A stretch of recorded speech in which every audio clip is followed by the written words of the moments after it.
কে যেন জিজ্ঞেস করলো আমাকে? হ্যাঁ, আমি নুন দিয়ে পান্তা খেয়েছি কিনা? আরে আমি জেলের ছেলে, আমার নিঃশ্বাসে প্রশ্বাসে নুন রয়েছে। স্যার 1 কেজি টমেটোর দাম কত জানেন? বলুন তো, লবণ কত করে কিলো?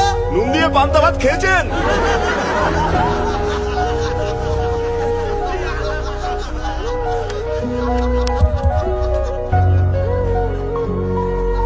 আজ আপনাদের কথা শুনে খুব লজ্জাই করছে আমার। সত্যি কথা বলতে 1 কিলো টমেটোর দাম আমি জানি না। টমেটোর দাম জানে না, নেতা হতে এসেছেন? এই স্যারকে টমেটোটা চিনিয়ে দে না।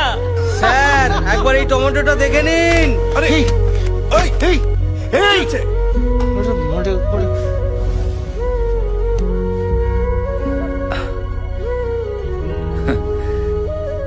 কিন্তু আমি আপনাদেরকে